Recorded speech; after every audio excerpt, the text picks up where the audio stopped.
So this is going to be one of those My Two Cents videos where I completely screw the rules of my own series and talk about more than just my first impressions of something. Because, one, I originally wasn't going to talk about this show for the channel. Enough of you guys wanted it, though, and I did have enough to say that I figured, you know, why the heck not, right? And so, two, well, again, first, I didn't expect that I'd need to pause to make a video. I also I didn't stop watching this show for literally 3 whole days, except for when I was working. And even then, even some of the time I was working, because I could have it on while I was editing stuff, right? Like, my friend who finally got me to watch the show, I teased them that this is my new obsession, and that's barely an exaggeration. I really like this show a lot. And I'm not the only one. There are people all around the world who feel this way about this show. And, like, I can articulate kind of why, but also I can't.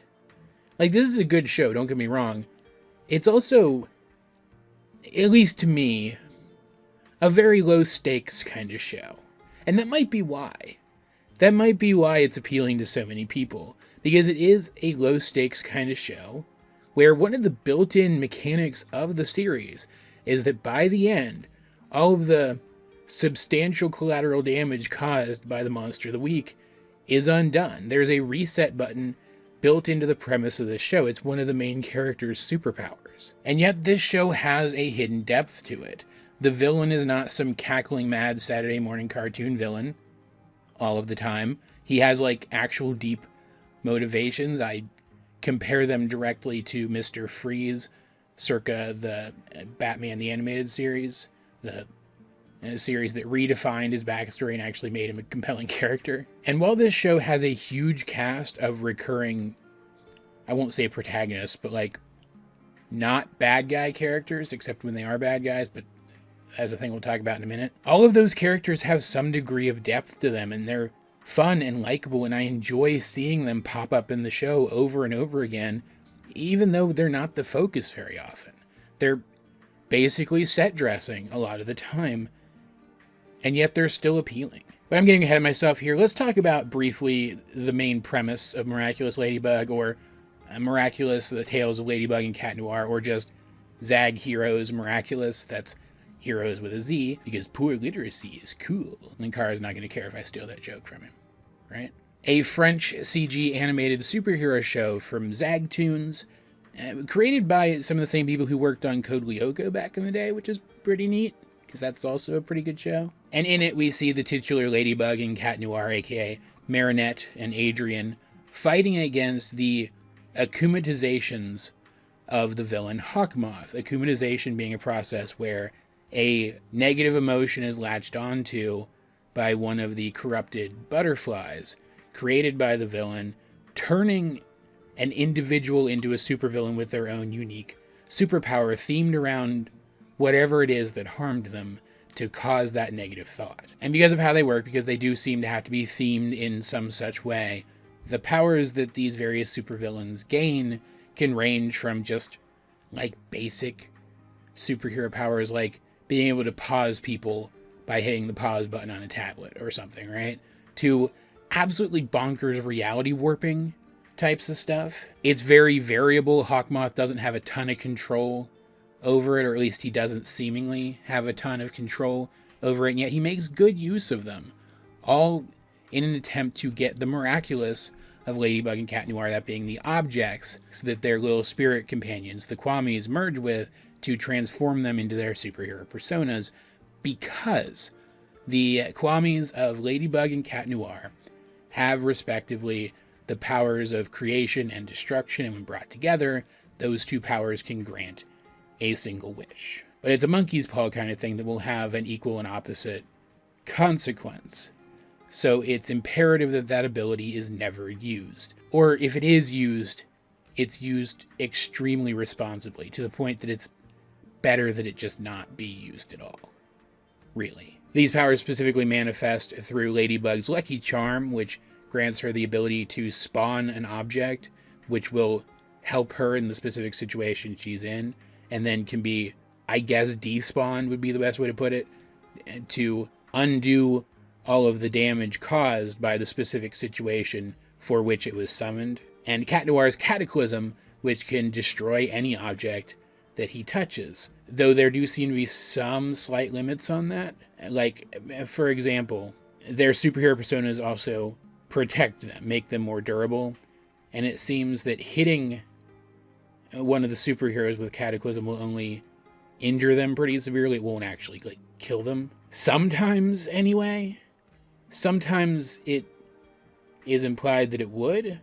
It's a little inconsistent, and that's one of the problems with this show, is that it's a little inconsistent in general. And yet there's the implication that these powers can be applied in other ways as well. Just very recently, Marinette gained the ability to upgrade her suit when she uses the Lucky Charm, and then create a talisman which can protect the holder from re-akumatization that she can give out to people who've been akumatized so that it won't happen to them again. This is not one of the original default abilities of Ladybug, and yet she's figured out how to do it, and do it consistently. It's now just part of the everyday episodic grind of the show. And so it's not as if there isn't a lot of lore here. This show has a lot of lore to it. In fact, the villain Hawkmoth is also one of these miraculous superheroes, technically speaking. He's just misusing the miraculous that he holds. So you may be asking, why would I call this show low stakes? And aside from just that built-in reset button that I already mentioned, this is a very episodic kind of show. Like, it has an overarching story. I definitely feel like the show is going somewhere. But the main conceit of the show is such a simple one.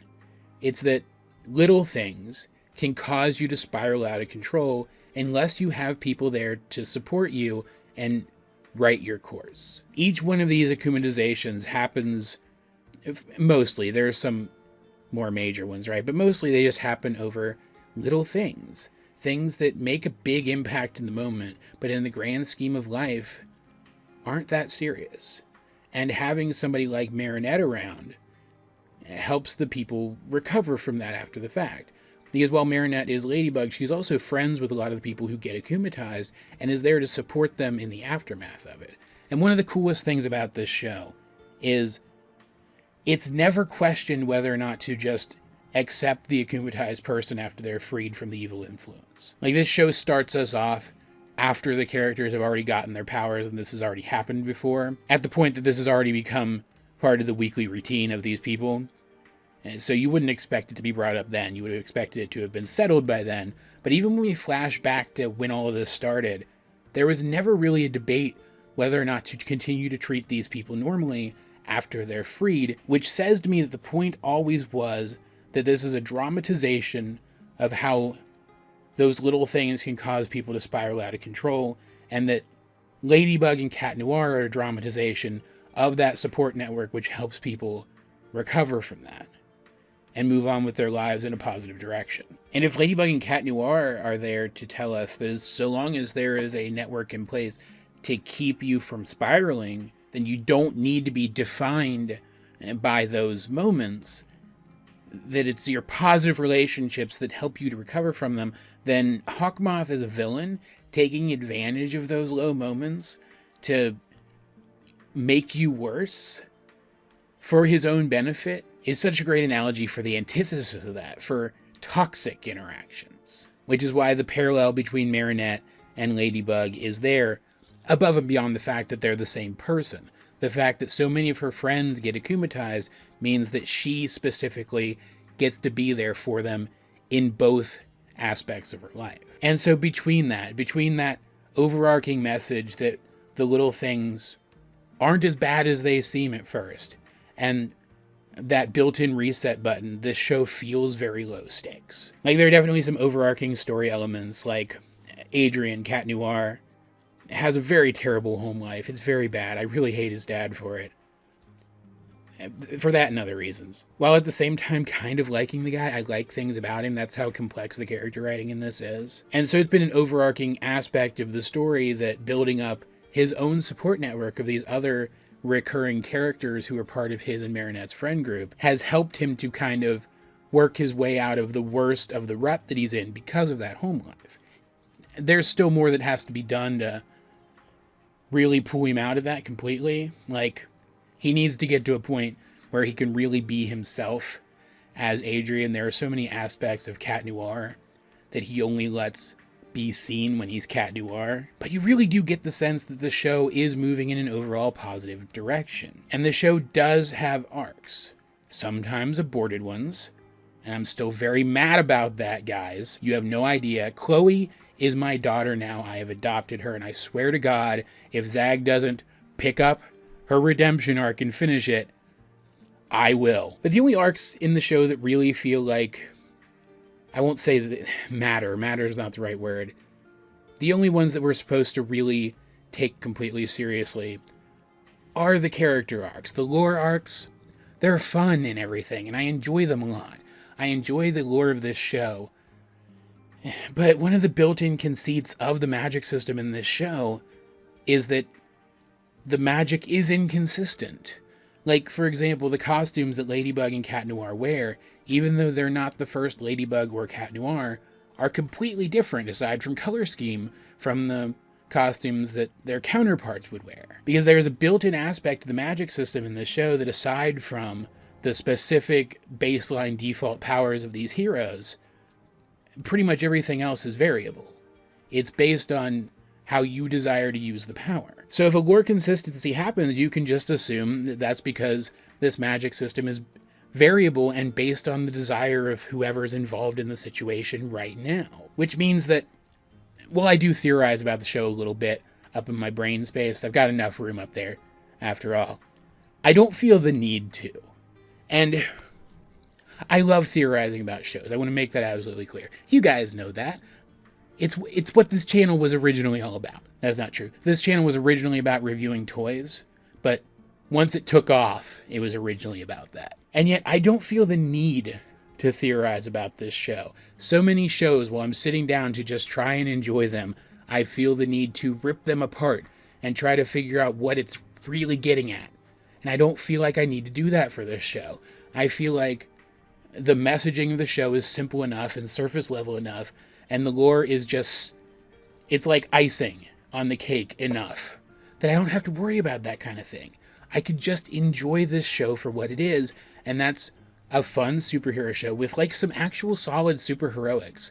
Like, this is a magical girl show, but they actually like get up close and physical and like have punch fights with the villains a lot of the time, which you don't tend to see in magical girl shows a whole lot, that has just really, really solid and fun and enjoyable characters in it. Like, they just introduced a new character, Zoe. Chloe's half-sister. I haven't talked about Chloe yet, except to mention her briefly. I'll get to her in a second. And devoted an entire episode about fitting her into this cast, and it didn't feel forced.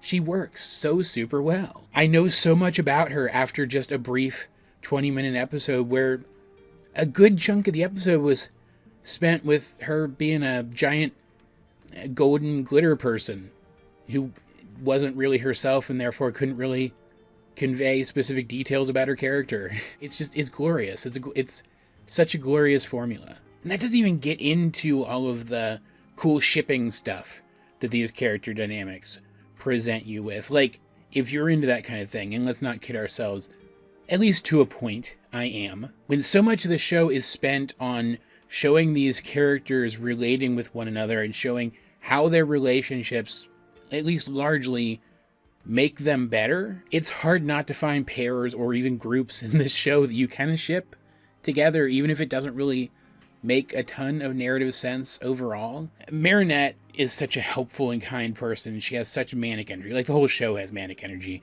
but she has such manic energy that, man, there are so many, like, micro ships that I like that involve her. Like, so many one-off, one episode or two episode character dynamics that pop up between her and some other character that I'm like, man, you could spin this off into a whole ass relationship and it would work super well. Like, just this last season has given us two with her and Kagami and her and Zoe that I think could actually be something and would be really cute if they happen. Like, there's so much more to the character dynamics in this, but that is an aspect of it. If that's the kind of fan that you are, that you get into that kind of thing, it's there and it's noteworthy. And so just overall, I don't feel like I need to take this show super seriously. And I'm not. If you do, that's fine. Just, don't take it too far, fandoms. in general, don't take things too far, please. But, like, if you do want to take the plot lines and characterizations in this show seriously, that's fine. If you do want to theorize about this show, that's fine. It's just, those aren't the things about this show that concern me personally. Like, there are some things that annoy me about it. Like, Marinette's best friend, Alia, telling her boyfriend that she's Rena Rouge when you're not supposed to do that, and it puts everybody in danger for more people to know their secret identities. That kind of annoyed me. Like, that wasn't something I could just brush off. But I'll get over it. Alia's still a great character. Like, she makes some dumb choices sometimes, but she's well-meaning. And that tends to be how every character in this show rounds out, for the most part. The majority of characters in this show, while they may make dumb decisions sometimes, are still good, well-meaning people. Just straight up, one of the core themes of this show is that you are not your mistakes, that you are so much more than your low points. So I feel like you kind of have to give all these characters the benefit of the doubt whenever it's reasonable to do so, even slightly. And I think that even goes for the character of Chloe. If this show has a second villain after Hawkmoth, it's Lila. But if it has a third villain after Hawkmoth and Lila, it's Chloe. Like, straight up in the episode with Future Alex, they mention that there's a different Hawkmoth in the future. It's definitely going to be Lila, right? She's definitely going to be Hawkmoth in the future, right? Like, we're all thinking that, right? That's beside the point. I don't want to talk about Lila. She pisses me off. Chloe is the absolute extreme of a spoiled rich child. Because, like, keep in mind, all of you Ladybug fans who hate this person, she's a child and she's written like a child. All of the stupid shit she does is because she's following the example of her absolutely horrible mother. Man, I dislike this character so much. Like, as a person and as a character, I find her annoying. I don't find anything compelling about her whatsoever except what she adds to Chloe's characterization. And I'm probably going to get flack for this. Chloe is my favorite character in the show.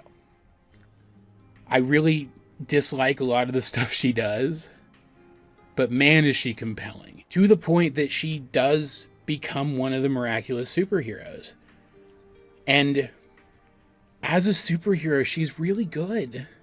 She's like, to draw a comparison to another controversial show that some people take way too seriously, in My Hero Academia, there's a character named Bakugo who desperately wants to be a hero. He was inspired by the greatest good guy hero in the entire world, just like the main character of that show was. And now he wants to be a hero, but he's just this abrasive asshole all the time. Like, he's so easy to hate. And yet he is still a good person deep down, trying to do real good. His motivation is to be a great hero. And Chloe, at least up to a point, was exactly that. She's kind of diverged from that at this point. But even though that did lead to what up to that point was a really great redemption arc effectively being aborted by the show, I still get the sense, especially now that they brought in this half-sister character who's going to get on so much better with all the other classmates of hers than she ever did. I really do get the sense that they are building up to her hitting her lowest point so that she can genuinely change the person. Because while this show does treat the little things like the kinds of things that with a little bit of support you can start to move on from them immediately, it doesn't trivialize big stuff like long-standing abuse by a parental figure.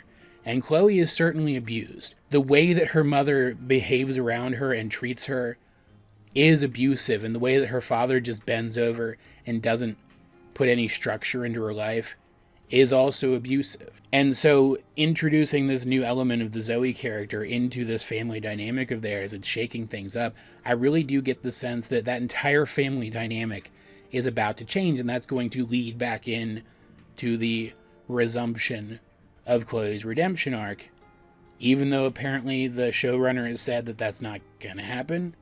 I don't believe him, even slightly, because it still feels like that's the direction it's going. Just overall, the direction of this show always feels positive.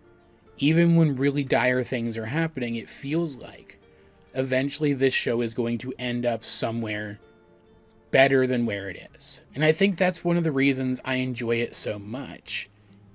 It treats all of these issues with the characters seriously, but it treats them realistically. And it always feels like, regardless of what they're going through, things can work out in the end. And in the kind of world that we live in, any form of media entertainment that leaves you with that sense, by the end, is something that I'm going to gravitate towards. If you're looking for something with a really fun, strong cast of characters that has a little more depth than the surface level, if you want to go looking for it, then I absolutely recommend Miraculous. It is primarily an episodic show with major story progression events only happening very sporadically. So if you're someone who prefers a more serialized show, it may not be for you. But if you're like me and you're totally chill with a mostly episodic experience, you should give it a shot. The first couple of seasons are on Netflix, though I definitely keep a Wikipedia episode list open if you want to ensure that you watch the episodes in order, because they are not in order. But they're there to check out and see what you think, and I definitely think you should. But either way, that has been my 2 cents on this particular show. I say, because I don't know which one of its 3 titles to use here in the sign-off. What do you think of it? Let's get a discussion going in the comment section down below. And while you're down there, you might as well like the video and share it with anyone else you think would enjoy my content. Subscribe if you haven't. You can also check out links to my social medias and to the various ways you can help out the channel. Those will be in the video description. But either way, this has been AJ22, and I will talk to you guys later.